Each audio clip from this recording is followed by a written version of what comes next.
Hello guys, good evening and we are back for the game 3 ng ating first series. OG up against Evil Geniuses. Grabing bakbakan yung pinapakita na itong dalawang team na to. And so far, match lang sila no? Pero 10 seconds remain. Based on my perspective, 5 feeling ko seconds. much better talaga yung OG. Yung pagkakapanalo ng EG ng game number 1, talagang sinuwerte lang sila dahil doon sa mga buyback and yung team fight is It is malapit lang sa may outpost nila.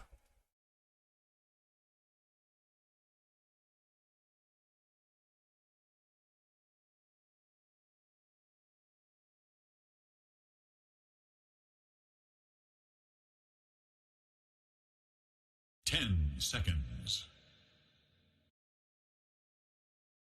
5 seconds remain. So now we are waiting for the fifth ban on both sides. Bago tayo mag-transition sa ating third and fourth pick.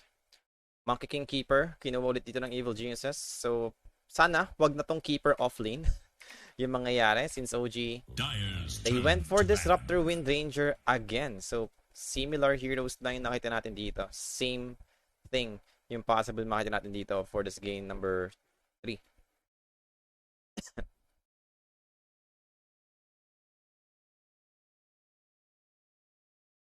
10 seconds.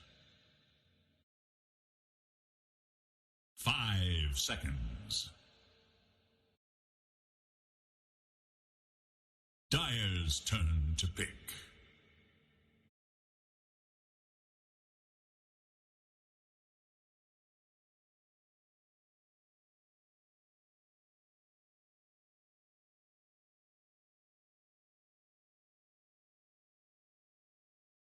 Ten seconds remain.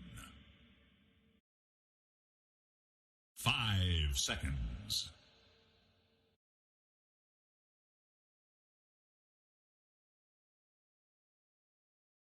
So now we are waiting for the third pick on Evil Geniuses.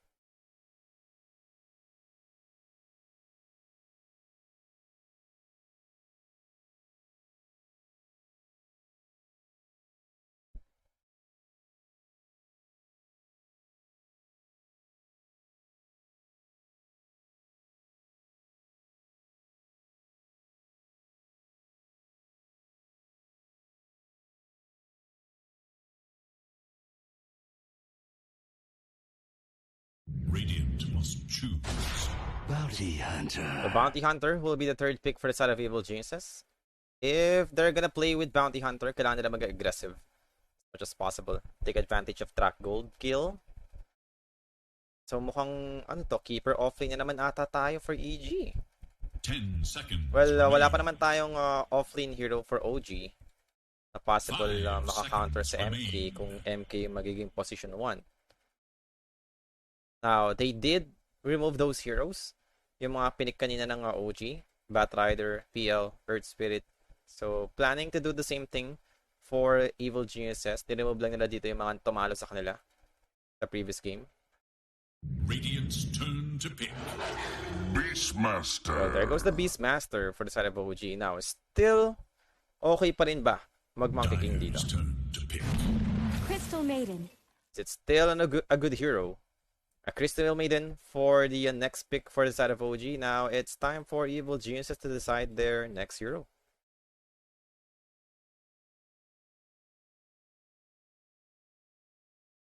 Ten seconds. 5 seconds remain.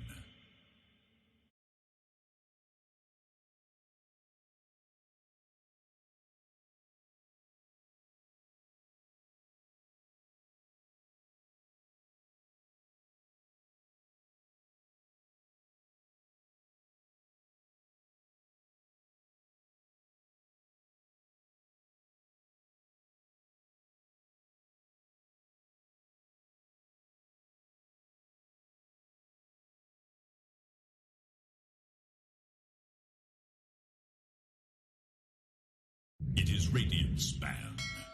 Admiral Kunkka. Kunkka for the fourth pick ng Evil Geniuses. Well, Remaining 2 ban on both sides ang inaantay natin.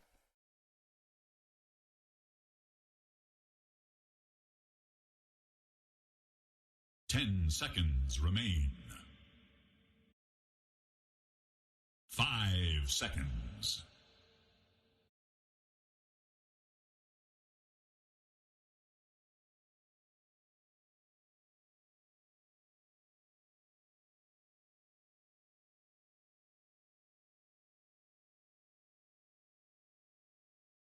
Dire's turn to ban.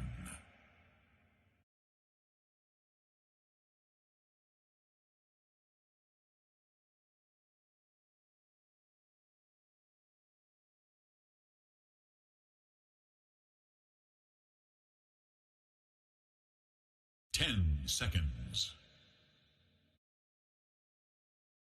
5 seconds. Radiant's turn to ban.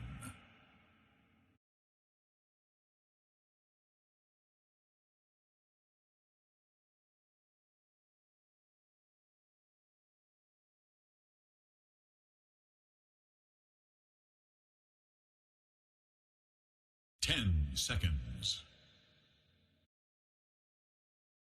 5 seconds remain.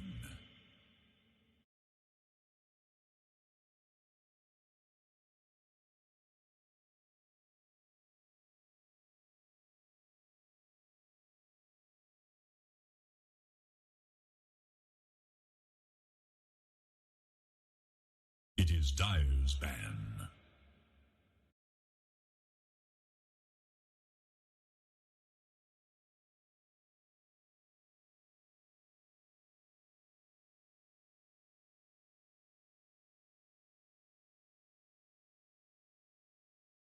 Ten seconds remains. Last ban on both sides. Here we go. Tignan natin kung ano pa yung mga possible nila makuha dito for their last hero. Last pick advantage pa rin naman for the side of Evil Geniuses. So pwede pa rin naman sila mag-adjust if ever Remain.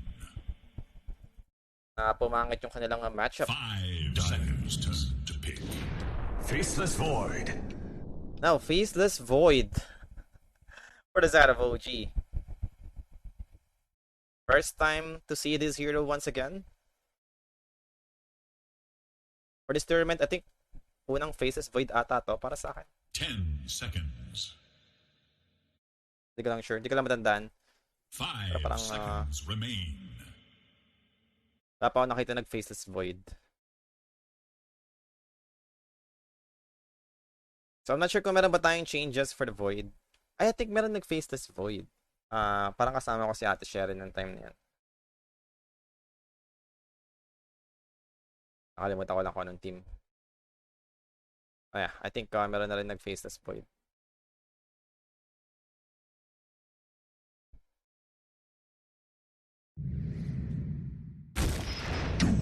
Select your hero.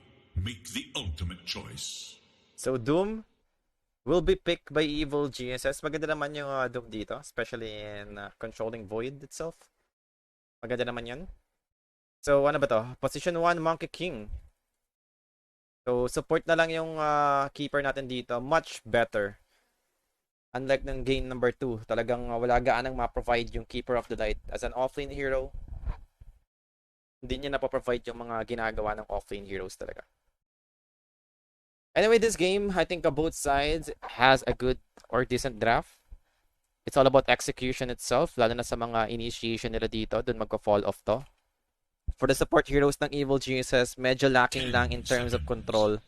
Feeling ko doon mag-fall off yung EG dito. 5 seconds. So the way they play with their heroes, parang kikita natin, kailangan nila maging aggressive dito. Kailangan nilang i-abuse yung track gold kill. Pero medyo mahirap. Parang kun ka yung aasahan nila for the catch potential. Hindi siya ganun kasimple. Unlike for OG, ang dami nilang panghuli dito eh. So I think I'm gonna go for OG for this game number 3.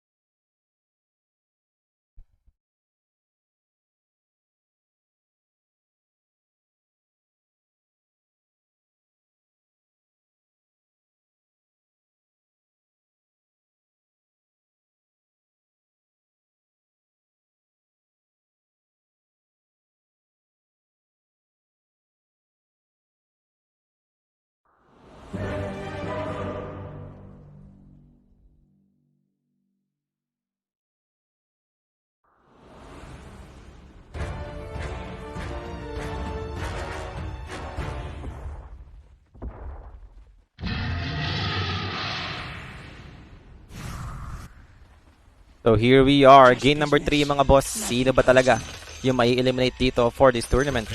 Let's see and find out. Smoke play agad for the side of Evil Geniuses. Tignan natin kung makakuha sila ng first blood dito.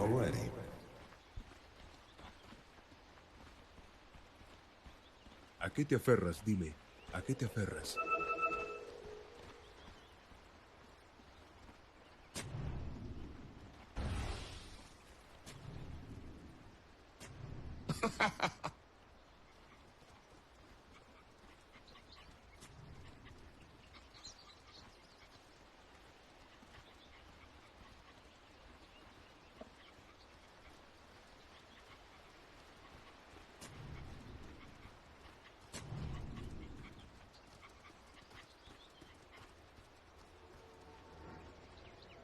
"30 seconds and counting."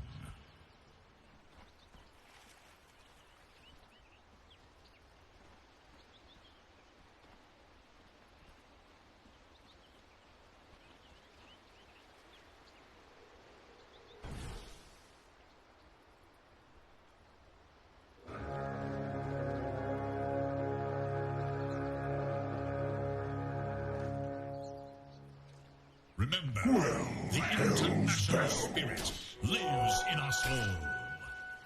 Yellow guy. Pauso. Moises? Pauso. Pauso! Give me a minute nga guys.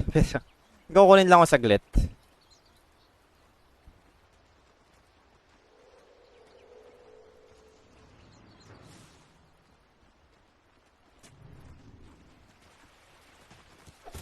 Step lively now.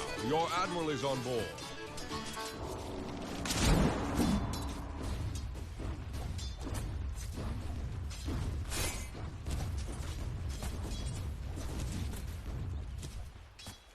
I'm back. Sorry guys. Kinawalan tayo saglit.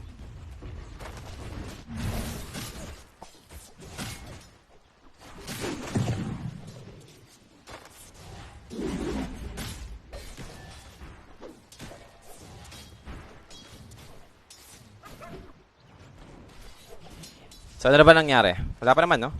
Wala pa naman tayong first blood.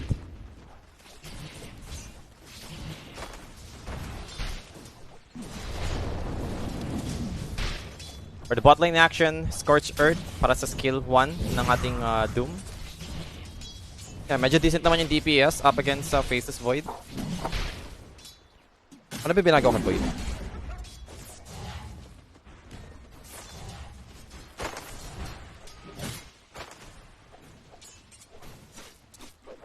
Seryoso?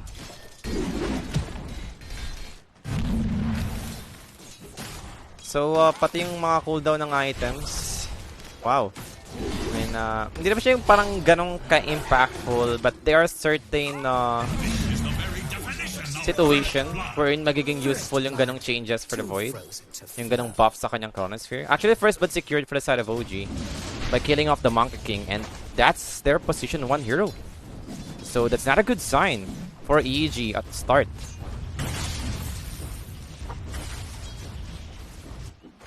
I gift you a lesson.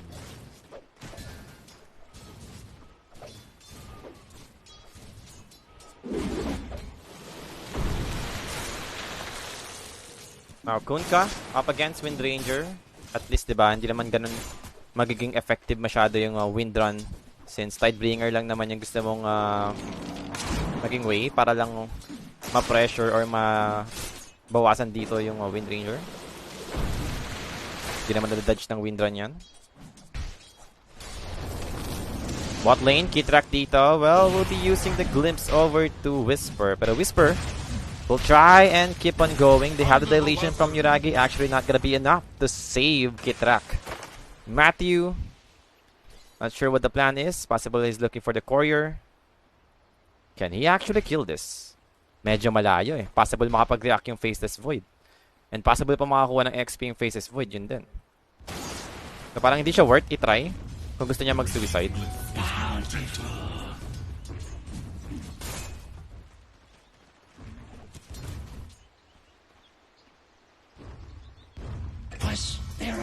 A Bounty Hunter, sa tier 2 tower na lang siya.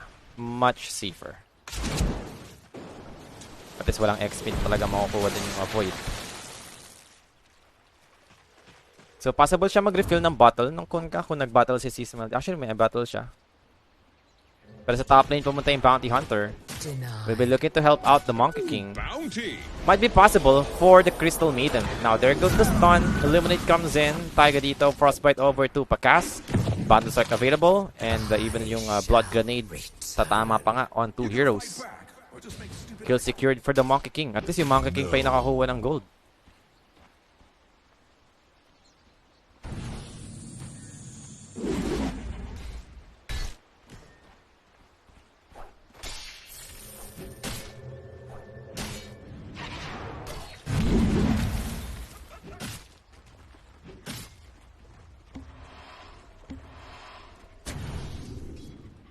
So 4 minutes sa game natin.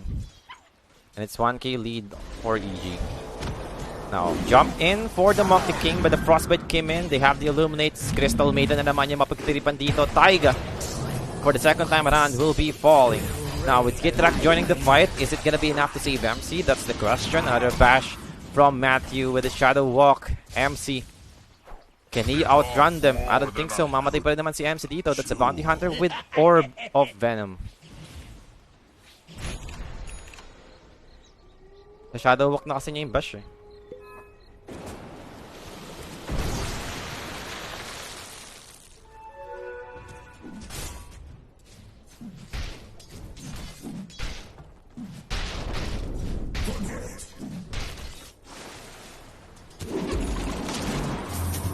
Well, X mark over to BZM. They have the Bounty Hunter helping out Seasmile. BZM dito, Windrun use. Trying to disengage over to his own tower.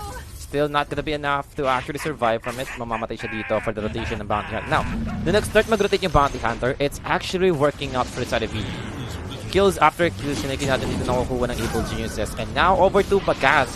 He's dropping low. MC, same goes. He's under the tower. Jingo mastery buff. Nakuha pa nga din ni Pakas. Will be able to bring down MC and get the life still needed. And now Taiga most likely will be next. 2 heroes down. Double kill secured para kay Pakas.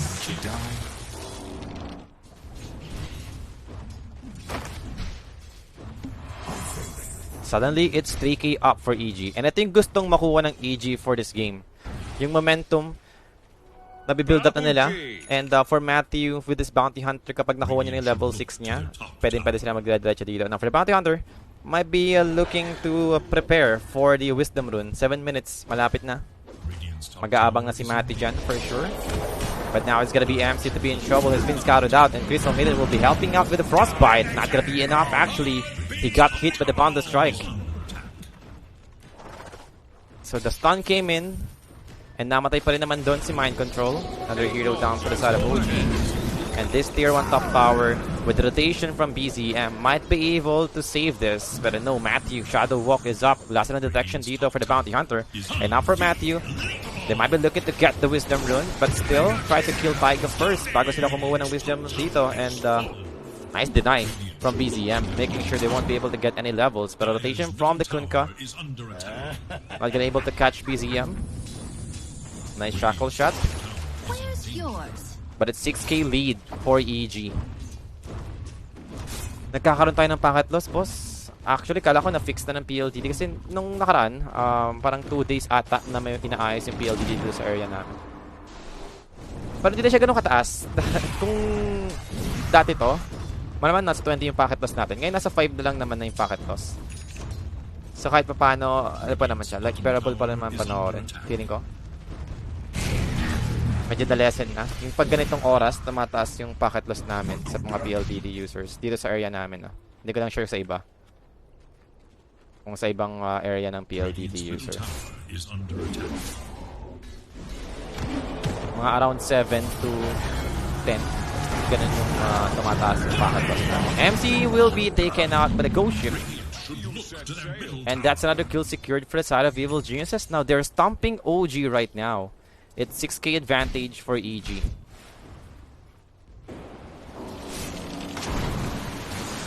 Matthew, munti ka na mabigyan. Regeneration dun, mauupak ka ni Matthew. Oh, God. So, hindi niya na kailangan umuwi. He's level 5. He's closing in for that level 6 timing.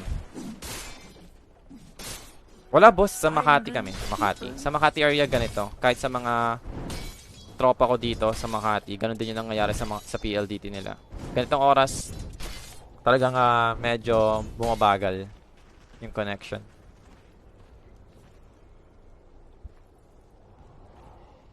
Radiant's bottom tower is in danger. There is little hope for Dire's middle tower. Radiant scan, eager to know Dire's whereabouts.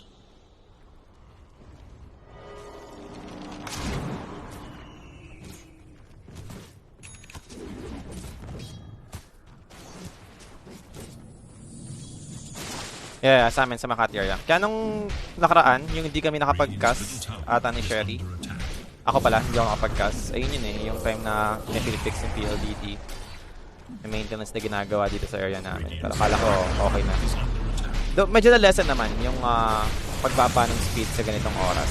Mga dito will be taken out. Actually, makakasurvive pa ba siya? No, they have the glimpse, making sure won't be able to escape, but they've lost the Crystal Maiden in the process. So, na-even out pa rin naman yun ng Evil Geniuses.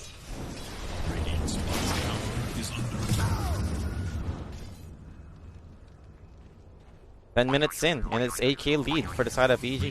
Maaga-agang 8k lead to. Wala pa silang track niyan sa lagay na yan. And now the X-Mark play over to BZM. Tidebringer with a slow. BZM dito, tries to escape. Nicely done for the Primal Springs. Tumama pa nga. At namatay dun, yung Wind Ranger.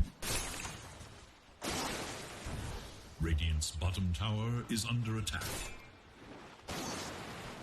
Radiant structures are fortified. Now Wukong Summon has been dropped with the MK. Will be able to kill the Disruptor. Battle Strike over to the Crystal Maiden. One by one, they are just falling. OG, there's no answer yet up against Evil Geniuses. Radiant should look to their middle tower. Suddenly, nung nag-start mag-rotate yung Bounty Hunter, a complete dominance performance by EG. Middle tower is under attack. It's 10 minutes and 10k lead yung meron yung Evil Geniuses. Like, how big is that? For a 10-minute mark ng game, 10k na yung kalamangan nila dito. And wala pang Bounty Hunter track gold yan, ha? Hindi pa level 6 yung Bounty Hunter. What if mag-level 6 pa yung Bounty Hunter dito? It's gonna be much harder for OG to bounce back kapag continuous pa rin na ganito yung kills ng Evil Geniuses.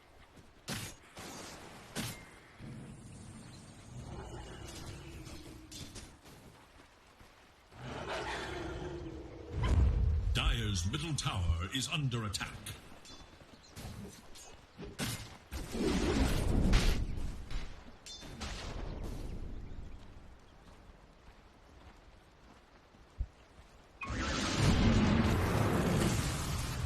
Well, over to the Doom.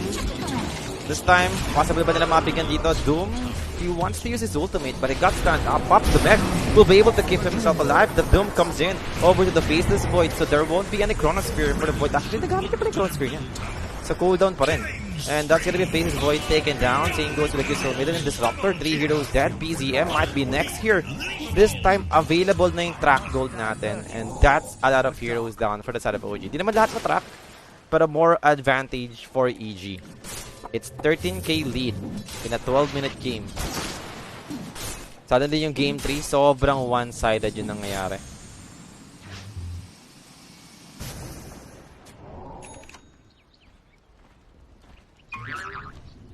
Radiant's bottom tower is in danger.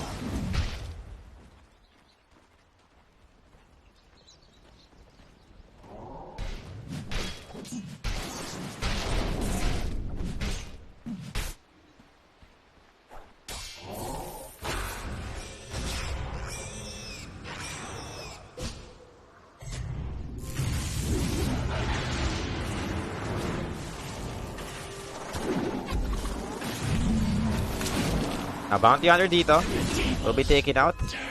Bili mo, Bounty Hunter lang yun, pero grabing gold yun ang kukuha ng OG. Ganun sila ka-behind ngayon. And Wisdom Rune, 1 minute lang, mag-i-spawn na. Kung gusto ng security ng EG, to make sure na mas lalang malugi pa yung OG squad. Not just in net worth, the same goes with their XP. Yung level dito ni Taiga for a Crystal Maiden, he's only level 5. Disruptor is level 5 also. And 13 minutes tayo sa game. Almost 14. Scanning for enemies. Hirap ng situation for the side of OG.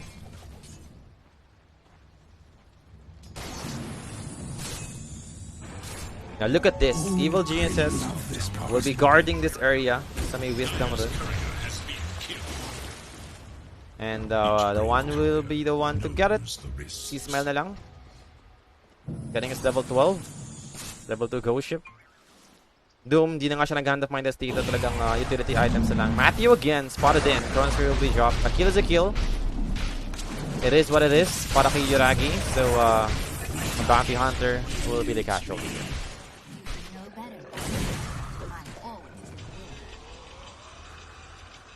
So they wanted to try and react from it. Wala nga lang silang aabutan dito. Fully disengaging for the side of OG.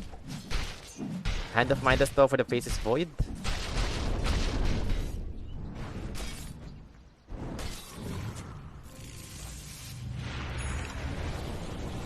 Desolator available for DMK. Good luck sa support hero na level 5 pa lang. Tapos wala pa namang karab armor tong heroes na to. Crystal Maiden and then Disruptor. Anong level ng Bundle Strike ng Monkey King? Almost max out na. Nako po. Ito yung tipong isang Bundle Strike, kalahati na siguro yung buhay ng Crystal Maiden or ng Disruptor. Kapag meron siyang Jinko, baka possible one hit lang ng Bundle Strike. Sitting on 3 base armor yung magkaparehong support. 800 HP.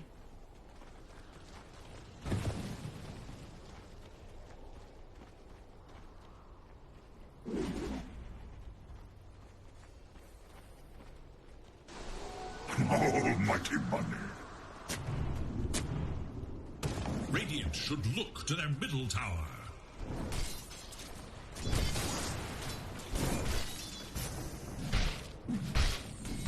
Radiant's middle tower is under attack.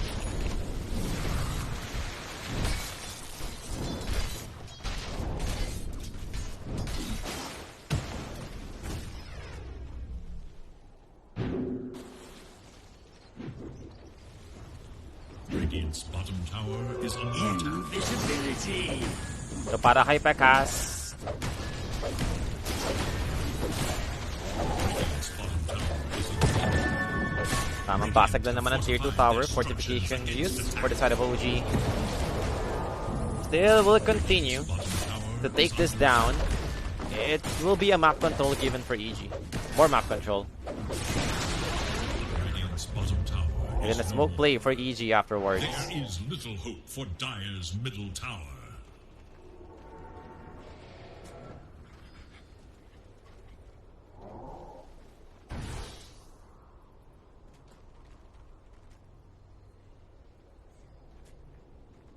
Dire should look to their top tower.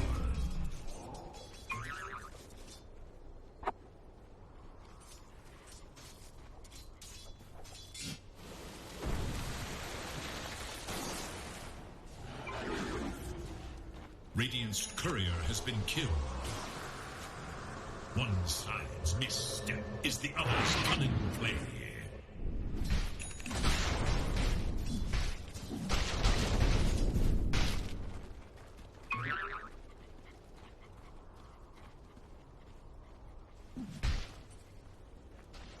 Radiant are scanning for enemies. Taiga pops the dust, catches Matthew again. Si Matthew lang dito yung nagiging casualty na lang for the side of Evil Geniuses. Freezing Field will be used by Taiga. So they're trying to recover by killing the Bounty Hunter again and again. So 3 times na yun na nangyari. And for the side of Evil Geniuses, they're gonna do find Kitrak, the Solar Bind for the slow needed. And the Kitrak dito will be falling. Monster connects onto 2. They might be able to bring down the Keeper. Pops the mech, trying to save him, but not gonna be enough. And same goes with the Doom itself. The Primal Roar kicks in. Now the Bundle Strike, look at that. A beautiful one, but they've lost the Doom. Still, and 4 Pakas is getting controlled, but not enough for the side of OG to finish him off. So naka-recover naman dun kahit paano yung OG by killing off 3 heroes.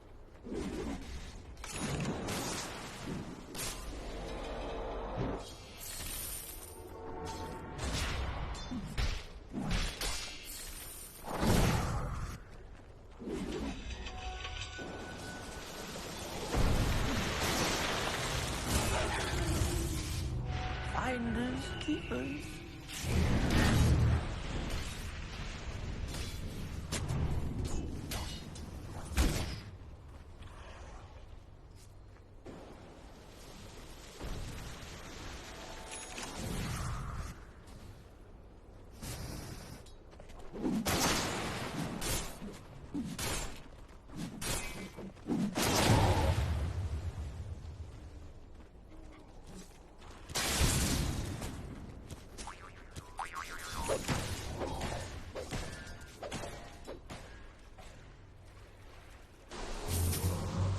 X-Mark blade over to the Wind Ranger. Ghost Ship coming in, stuns him up. OG. EZM. Grabe yung damage ni Pakas. Namatay bigla yung Disruptor. Bundle Strike, Tidebringer. Enough to finish him off already. And for Taiga, Freezing Field to cut the wave. That's it. He'll plant the ward. TP his way out here. Meron pa naman Creep Wave inside sa may tier 3 bottom tower. Pero hindi naman to continue to ng EG knowing wala sa Creep Wave na susunod. But it's gonna be MC. Yeah, there goes the Primal Roar. Naku po, wala siyang disable. Time to move. Dire's top tower has fallen. Dapat alam, hindi siya nagpakita agad.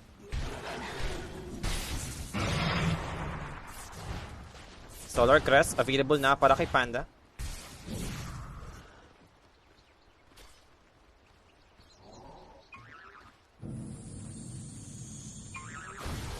And that's gonna be the Frostbite, Shackle Shot, Focus Fire over to Panda. Panda dito, Mavis. Just giving him some sustain, but it's not gonna be enough to survive from it. But Doom has been dropped over to the Wind Ranger. Kills 3 of them. One hit. Yung Disruptor tsaka Wind Ranger ng Boundless Strike ng Monkey King.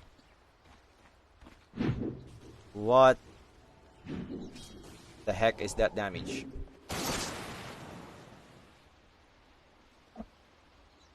Wasak yung tatlo. Hello, MC.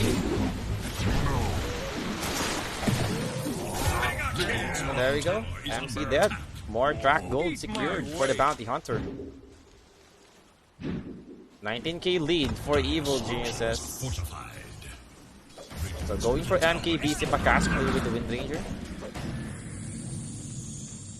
And might be Roshan yung gustong makuha dito ng EG. First Roshan, Aegis pa lang naman yung available dyan. Siguro kung medyo dikit yung laban natin, hindi naman siya ganun ka big deal for OG. Para lang makuha ng easy itong Aegis ito. But if we're talking about 18k lead in a 21-minute game, this is big deal. Kasi pwede na nang gamitin to in approaching high ground. Usually, mga first Roshan, pang-advante. Advantage lang sa upcoming big fights or tier 2 towers objective. Ganito ka ahead ng EG. Pwede sila ito kaya my ground team.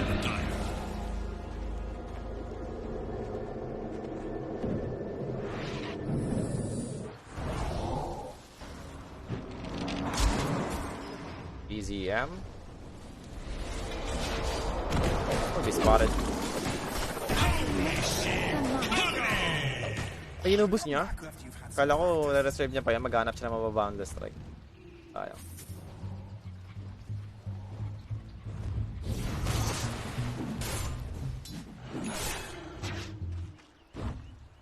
Radiant's middle tower is under attack.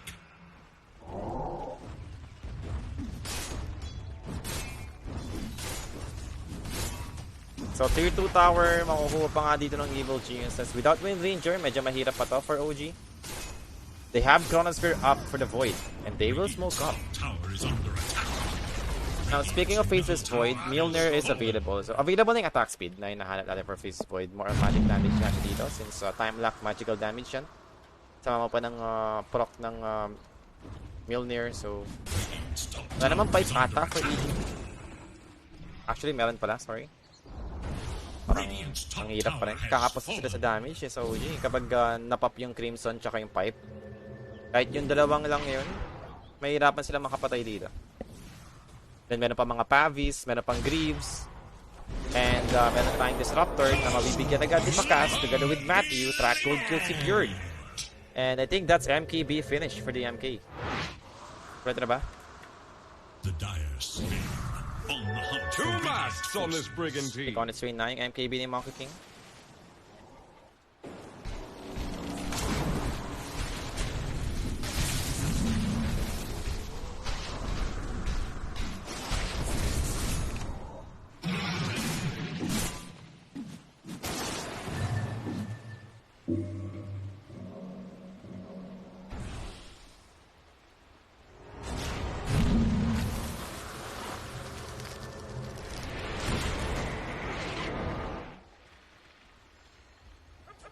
Taiga will manage to escape from his death.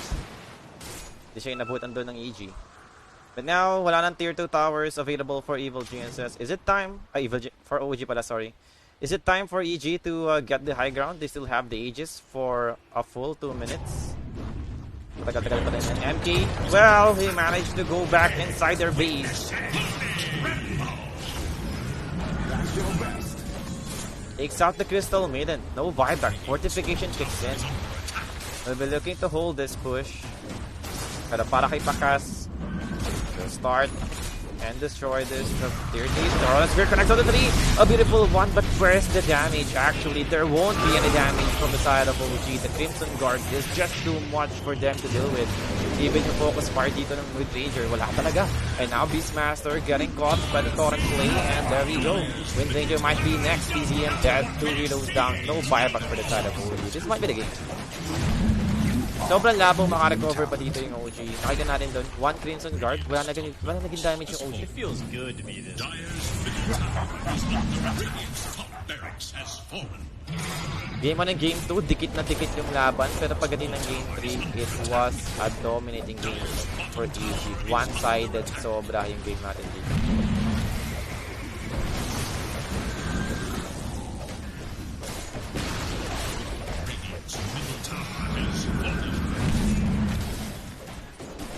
Radiant's middle barracks are under attack.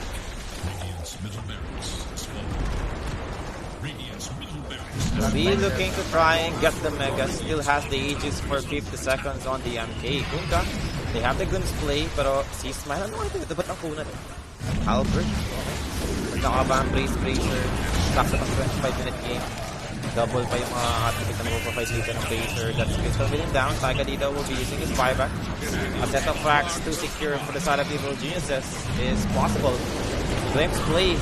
Freezing field from Taiga. Can they stop this guy from losing the duel? I mean, actually they can. The Bandit kicks in. And now for the Void, Yuraga dito. Time looks out. Back to safety. But that's a set of frags secured. Mega Grips at 26 minutes for this game. Sobrang aga nun. Yuragi, time looks in. Dilation. But what can it do? Shackle Shot connects on the 2 heroes. A beautiful one, but they don't have the damage for this BZM. Trying to escape from the MK. Bonus effect comes in. Disengage na lang muna for the side of Evil Geniuses. And here comes Yuragi. We'll be looking towards the Matty. Matty dito. X mark over to Yuragi. Well,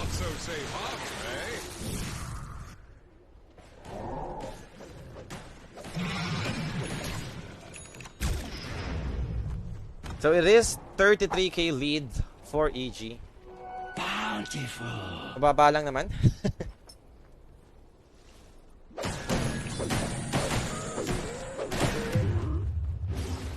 And Aghanim's up for the Monkey King. Para din sword available pa. Tanong pa siya ng lifesteal.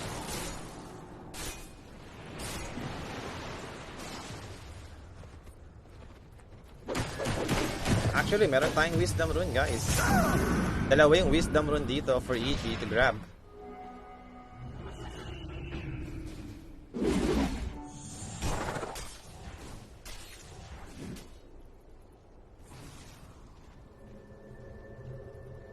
Yeah, both Wisdom Rune will be given to Monkey King. I think it's level 20.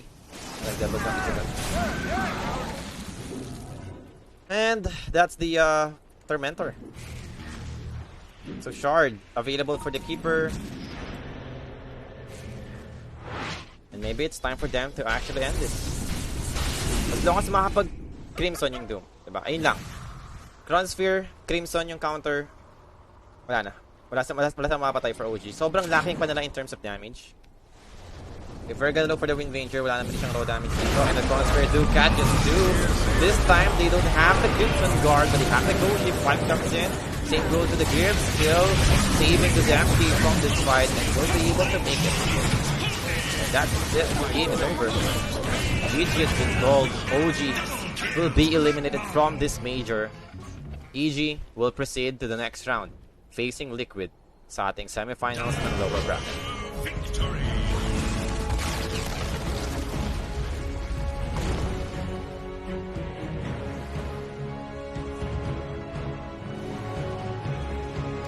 Well, it was a nice thump performance for the side of Evil Geniuses para sa ating game number 3. So, ba nag-dominate sila sa early, simula na nag-rotate yung bounty hunter sa may top lane, doon na kandabaliwan na for OG, doon na nag-fall off yung OG.